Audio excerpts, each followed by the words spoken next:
Како да ги препознаеме лажните учители и пророци? Во Библијата има многу предупредување во врска со нив. Исус лично ги предупреди учениците дека ќе дојдат лажни месии и лажни пророци, кои во своите дејства ќе се обидат да ги измамат по можност и Божите избраници. Најдобриот начин за заштита од нив е да ја познаваме вистината, Библијата, Писмото. Тој што ја познава библиската наука, лесно ќе може да ги препознае. Човек кој што правилно е подучен за Светото Тројство, може веднаш да ги открие лажните учења.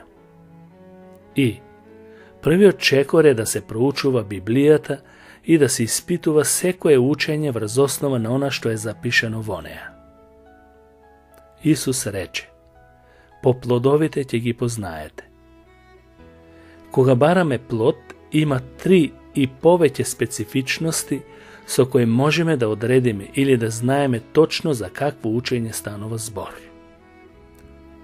Како прво, треба секогаш да имаме на ум какво е неговото мислење за Исус. Исус ги праша учениците: а вие за кого ме мислите? Петар му даде точен одговор дека Исус е син на живиот Бог. Исус му рече дека е благословен, зашто тој е откровение од таткото, а не од човек. Исус го доби вистинскиот одговор од Петар. Апостол Јован нагласува дека тие што пребиваат во Христовата наука, го имаат и таткото и синот. Христовото откупно дело е клучно за сите нас. Секое одрекување дека Исус не е еднаков со Бог е омаловажување на Исусовата посредничка улога за спасение, или секој што ја одрекува неговата богочовечка природа. Јован со сигурност тврди дека таквите се антихристи. Кога Исус не е главен посредник, туку одредени свети луѓе или организации, тогаш тоа е знак дека се работи за лажни учители.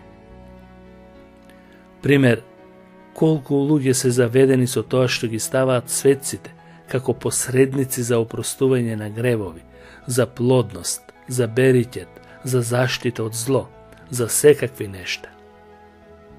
Или кога ја стават мајката на Исус како посредничка на целиот свет, сето тоа е знак дека учењето е против Бог и Библијата.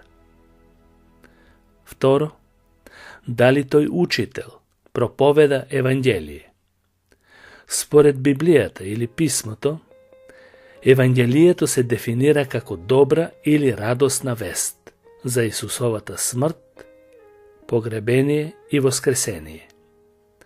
Колку убаво и да звучат изјавите: Бог те сака, Бог сака да ги нахранеме гладните, Бог сака да бидеме богати и успешни, не се суштинска порака на Евангелието. Тоа мора да има своја целина во правилното сваќање на неговата личност и неговото откупно дело.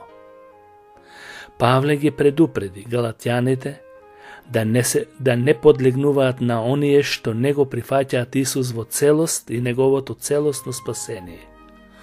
Туку им наметнуваа плюс и некои други правила за довршување на спасението.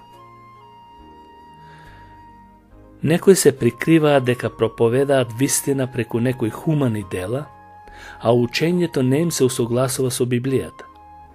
Таквите, колку и да се хумани и да имаат општествено влијание, сепак се лажни, бидејќи нашиот темел е Писмото, Библијата, а не нешто што е надвор од него.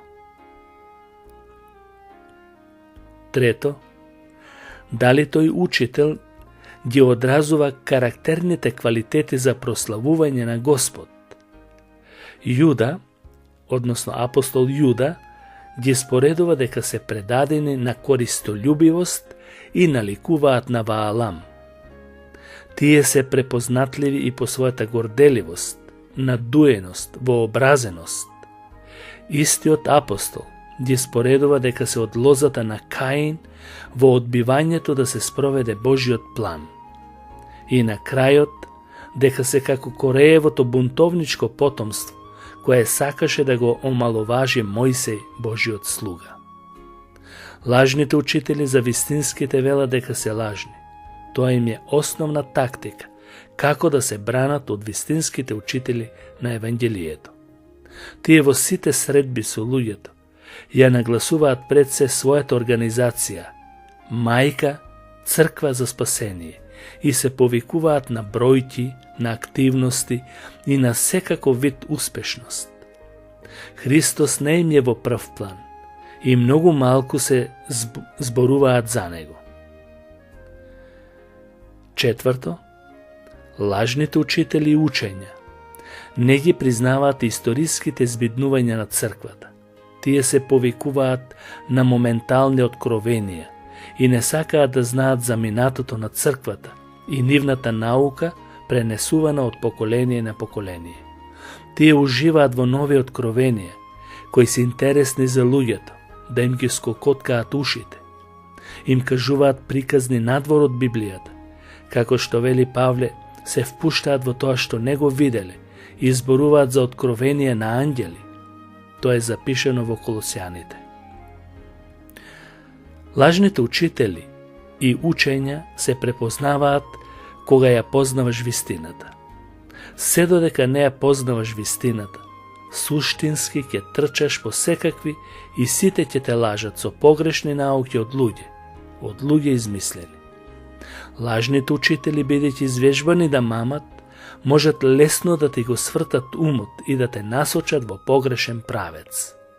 Ќе дозволиш ли некој се уште да ти го меле умот? Ќе ја познаете вистината и вистината ќе ве ослободи, вели Исус.